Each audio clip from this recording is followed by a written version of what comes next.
Hello everyone, good morning, सुप्रभात, सत श्री अकाल, आदाब, नमस्कार, जय हिंद, वंदे मातरम। दोस्तों, 18 फरवरी के करंट अफेयर्स में आइए शुरू करें वीडियो को। 38वें राष्ट्रीय खेलों को की राजा भलिंदर सिंह ट्रॉफी किसने जीती है। अभी मैंने पहले चर्चा की थी आपसे कि जो 38वां राष्ट्रीय खेल है, इसका आयोजन जो हुआ है वो कहाँ पे हुआ है? उत्तराखंड में। इसका आयोजन ध्यान रखिएगा कहाँ पे हुआ है? उत्तराखंड में। ठीक है। और इसमें क्या होता है कि अलग अलग राज्य के भी खिलाड़ी पार्टिसिपेट करते हैं। इसके अलावा जो भारत के सेंट्रल, जैसे आईटीबीपी हुआ, जैसे रेलवे हुआ, जैसे आपका सीआरपीएफ हुआ, इस तरीके से अलग अलग जो संस्था हैं, ये इनके भी खिलाड़ी जो होते हैं पार्टिसिपेट करते हैं। तो अभी जो है राजा भलिंदर सिंह ट्रॉफी, यानी कि जो वहाँ पे सर्वाधिक मतलब मेडल लेकर आता है, जो रैंक में 1 होता है, उसको इस ट्रॉफी से ये ट्रॉफी दी जाती है, राजा भलिंदर सिंह ट्रॉफी। ठीक है। तो इसमें जो होता है, इसको किसने जीता है? सर्विसेज ने जीता है। ठीक है। तो इसमें ध्यान रखिएगा आप लोगों को, और याद क्या रखना है, इसमें सर्विसेज ने क्या किया है, कुल 121 पदक जीते हैं, जिसमें से 68 जो है उसने स्वर्ण जीता है, उसके बाद 26 जो है रजत जीता है, और 27 उसके पास कांस्य है। इस तरीके से टॉप पे नंबर 1 रैंकिंग जो थी वो किसकी थी? सर्विसेज की रही।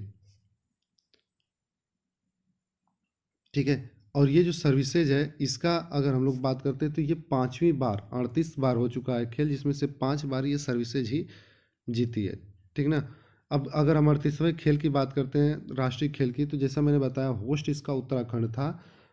इसका जो शुभंकर है वो मौली, ये ध्यान रखिएगा, शुभंकर पूछा जाता है। शुभंकर जो है वो मौली, और इसकी टैग लाइन थी संकल्प से शिखर तक, संकल्प से शिखर तक। और 2027 में जब 39वां राष्ट्रीय खेल होगा, तो वो ध्यान रखिएगा आप लोग, उसका मेजबानी कौन करेगा? मेघालय। इस समय मेजबानी कौन कर रहा है, किया था? उत्तराखंड। अगले वाले की मेजबानी कौन करेगा? मेघालय करेगा। आइए आगे चलते हैं। अगला प्रश्न है, दक्षिण चीन सागर में कौन सा देश पहला डीप वाटर स्पेस स्टेशन बना रहा है? तो ये क्या है? पहला है डीप वाटर, इस बार स्पेस स्टेशन है, ये ध्यान रखने वाली बात है।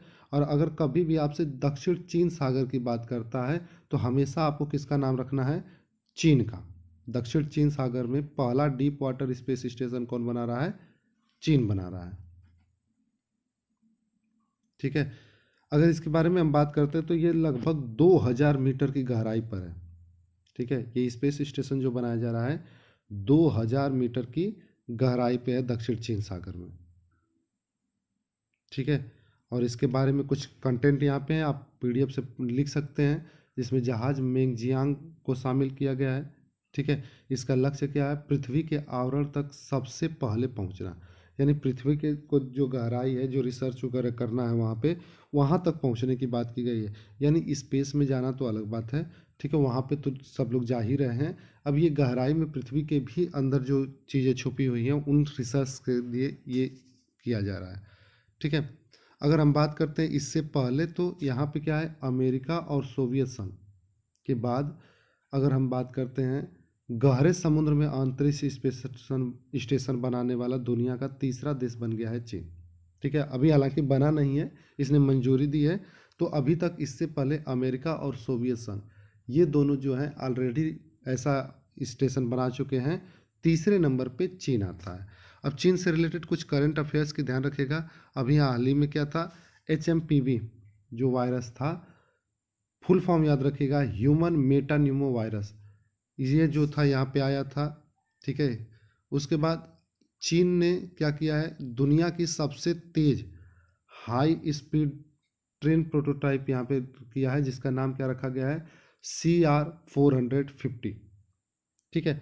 उसके बाद चीन नए स्टील्थ फाइटर J-36 का भी अनावरण किया है।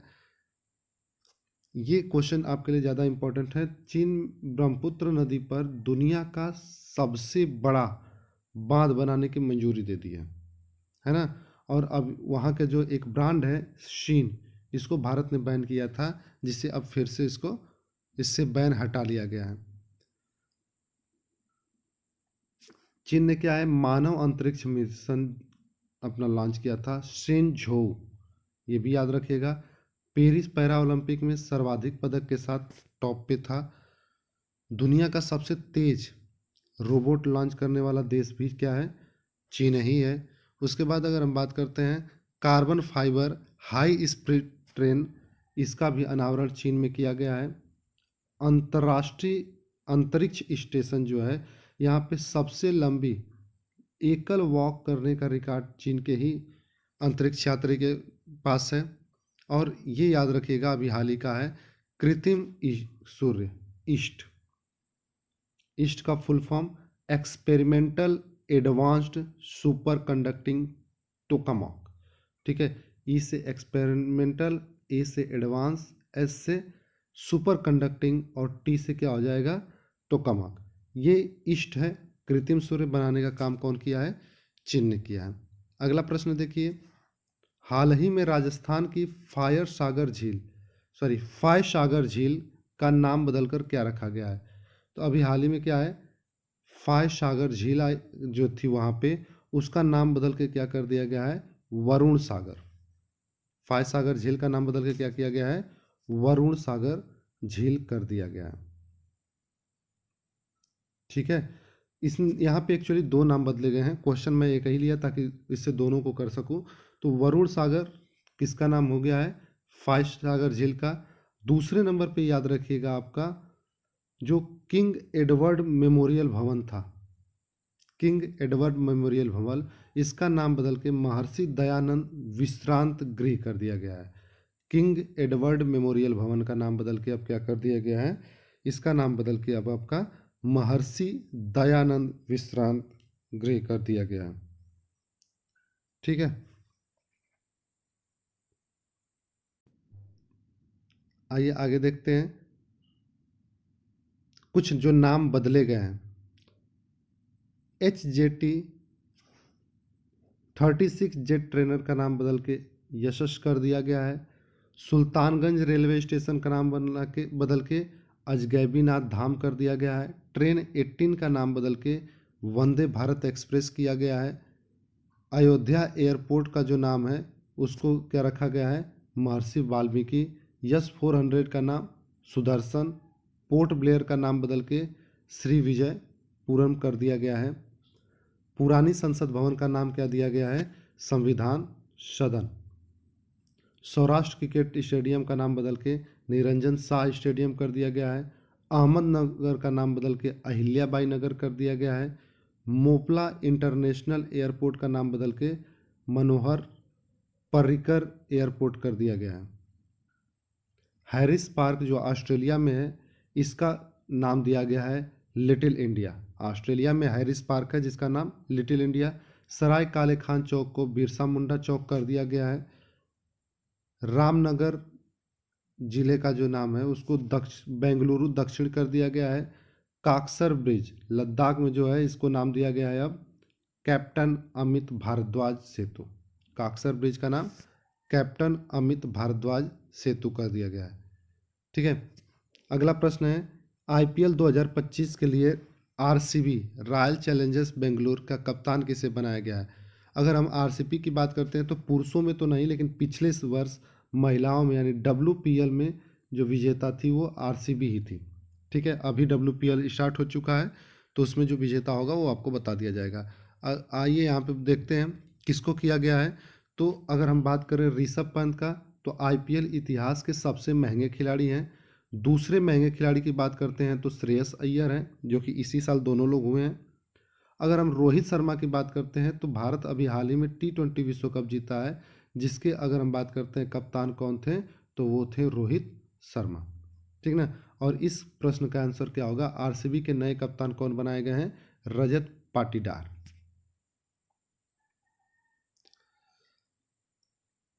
ठीक है, और अगर हम बात करें IPL शुरू कब से हो रहा है, तो 21 मार्च से शुरू होने वाला है 2025 का। रजत पाटीदार को कप्तान बनाया गया है। आइए आगे देखते हैं भारत टैक्स। ध्यान रखिएगा इस बात को कि ये टैक्स थोड़ा सा टाइपिंग में दिक्कत आ रही थी। ठीक है, तो यहाँ पे टैक्स का मतलब TAX वाला टैक्स नहीं है, ये टेक्सटाइल वाला टैक्स है, इसलिए मैंने इंग्लिश भी यहाँ पे रखा हुआ है ताकि आपको कन्फ्यूजन ना हो। तो यहाँ पे क्या होगा आपका, भारत टेक्स्ट यानी टेक्सटाइल का आयोजन कहाँ पे किया गया है, तो इसका आयोजन हुआ है नई दिल्ली में। नई दिल्ली में जैसा कि आप लोगों को पता है कि यहाँ पे क्या हुआ था, पुस्तक मेला का भी आयोजन हुआ है। पुस्तक मेला का भी आयोजन हुआ है और इसकी फोकस कंट्री कौन थी, रूस थी। खासी साथ ही में आप लोगों को ये भी याद होगा कि दिल्ली में ही आप अगर रिलेट करना चाहें तो यहाँ पे क्या है, खो खो चैंपियनशिप हुई थी जिसका विजेता भारत महिला और पुरुष दोनों में था और उप विजेता जो था वो नेपाल था। ठीक है, और दिल्ली से रिलेटेड एक और चीज़ याद रखिएगा कि यहाँ पे हाल ही में क्या हुआ है, बीजेपी गवर्नमेंट जो है, अब बीजेपी का सरकार आया है, 27 सालों बाद यहाँ पे चुनाव हुआ था और वहाँ पे बीजेपी की वापसी हुई है। ठीक है, अगर इसका आयोजन कब से कब तक है, तो जैसा मैंने बताया कल तक यहाँ पे इसका आयोजन किया गया। ठीक है, 17 फरवरी तक। इसमें होगा क्या, तो चूंकि टेक्सटाइल से रिलेटेड है तो इसमें कच्चा माल, तैयार उत्पाद, सहायक उपकरण, इन सारी चीज़ों का एक तरीके कह सकते हैं मूल्य श्रृंखला जो है उनको एक ही जगह इकट्ठा किया जाएगा। कुल मिला के टेक्सटाइल से रिलेटेड, कपड़ा वगैरह जो होता है उन सब चीज़ों से रिलेटेड यहाँ पे कार्यक्रम किया गया है। दिल्ली करंट अफेयर्स की बात करते हैं तो इंटरनेशनल सौर गठबंधन के 7वें सत्र का आयोजन जो हुआ था वो कहाँ पे हुआ था, दिल्ली में हुआ था। नरेंद्र मोदी जी ने दिल्ली में क्या किया है, केंद्रीय आयुर्वेद अनुसंधान संस्थान, इसकी आधारशिला रखी है। ठीक है, केंद्रीय आयुर्वेद अनुसंधान संस्थान का आधारशिला कहाँ रखा गया है, दिल्ली में। फिर जैसा मैंने बताया कि विश्व खो खो चैंपियनशिप जो थी उसका आयोजन दिल्ली में हुआ था जिसका विजेता भारत रहा था। उसके बाद इलेक्ट्रिक वाहन नीति लागू करने वाला भारत का जो राज्य केंद्र शासित प्रदेश वो कौन है, दिल्ली है। उसके बाद ये योजना याद रखिएगा, पुजारी ग्रंथि योजना, इसकी शुरुआत भी दिल्ली में की गई है। उसके बाद दलित बच्चों की विदेश में पढ़ाई का खर्चा उठाने के लिए अंबेडकर स्कॉलरशिप योजना, इसकी शुरुआत भी कहाँ पे की गई है, दिल्ली में की गई है। जैसा मैंने बताया 27 साल बाद बीजेपी का जो है यहाँ पे सत्ता में वापसी हुआ है। इसके बाद 14वां एशियाई मत्स्य पालन जलीय कृषि फोरम जो है इसका भी आयोजन कहाँ पे किया गया है, इसका आयोजन भी आपका दिल्ली में हुआ है। ठीक है, तो ये भी याद रखिएगा। अगला प्रश्न है, राष्ट्रपति द्रौपदी मुर्मू ने आदि महोत्सव 2025 का उद्घाटन कहाँ किया है, तो ये महोत्सव जो है इसका उद्घाटन भी कहाँ पे किया गया है, दिल्ली में ही किया गया है। ठीक है, तो ये आंसर भी याद रखिएगा, आदि महोत्सव इसका भी कहाँ पे किया गया है, दिल्ली में किया गया है। अगर बात करते हैं कि 16 फरवरी को इसको शुरू किया गया, कहाँ पे, मेजर ध्यानचंद स्टेडियम में।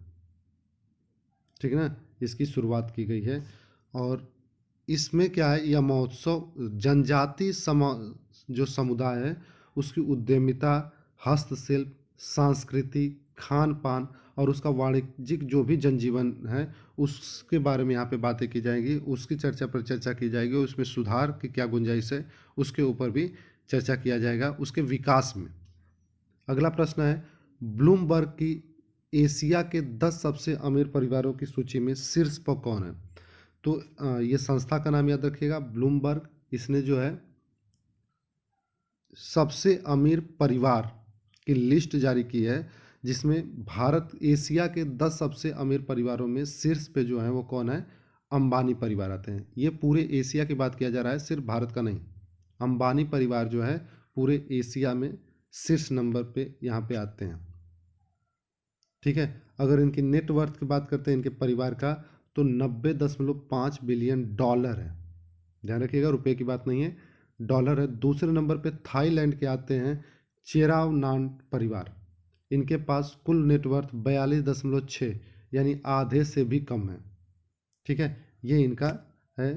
और तीसरे नंबर पे इंडोनेशिया के हार्टोनो परिवार के आते हैं जिनका नाम जो है वो क्या है, 42.2 बिलियन डॉलर इनका नेटवर्थ है। अगला प्रश्न देखिए, हाल ही में बिलियन डॉलर क्लब में शामिल होने वाला तीसरा भारतीय ब्रांड कौन बना है। तो बिलियन डॉलर में शामिल होने का मतलब यह है कि 1 साल के अंदर 1 बिलियन डॉलर से ज़्यादा उसके सामान की बिक्री वगैरह होती है तो उसे बिलियन डॉलर ब्रांड बोला जाता है। ठीक है, तो क्या ये फ्रूटी है, थम्स अप है, माजा है या फिर स्प्राइट है। तो देखिए जो थम्स अप है इस ये ऑलरेडी पहले का हो चुका है और स्प्राइट भी। अगर हम लोग अपने बात करते हैं माजा की तो ये तीसरा ब्रांड बना है, ठीक है ना, जो कि बिलियन डॉलर में शामिल हो चुका है। बात समझ में आया। तो ये बात यहाँ पे है कि वर्ष 2024 में यूएसडी 1 बिलियन डॉलर जो है इसका पार कर दिया है अपनी बिक्री के हिसाब से। और पहले नंबर पे अगर हम बात करते हैं 2021 में थम्सअप ने ऐसा किया था और स्प्राइट ने 2022 में ऐसा किया था। ठीक ना, तो इसको ध्यान रखिएगा। और उसके बाद अगर हम बात करते हैं कोका कोला, तो ये तीसरे नंबर पे था। इसने जो है बिलियन डॉलर क्रॉस कर लिया था। बात समझ में आया। लेकिन बात ये आती है कि इसका अभी रिकॉर्ड जो है वो औपचारिक रूप से नहीं आया है, ये बात भी ध्यान रखिएगा। इसका औपचारिक रिकॉर्ड अभी तक कोका कोला का नहीं आया है, ठीक ना। तो इस वजह से माना ये जा रहा है कि माजा जो है यही अभी जो है इसका रिकॉर्ड आ चुका है, तो माजा बिलियन डॉलर बन चुका है। अगर कोका कोला का रिकॉर्ड आता है तो वो तीसरे नंबर पे होगा और माजा चौथे नंबर पे आ जाएगा। बात समझ में आया। तो अभी उसके रिसर्च थोड़ा सा कुछ उसमें कमियां देखने को मिली थी, इस वजह से उसके ऊपर रिव्यू का वो लग चुका है और उसलिए वो रिव्यू हो रहा है। बात समझ में आया। तो इस तरीके से ध्यान रखिएगा, हंसते रहिए, मुस्कुराते रहिए, पढ़ाई लिखाई करते रहिए। आज के लिए इतना ही रखते हैं। Bye bye.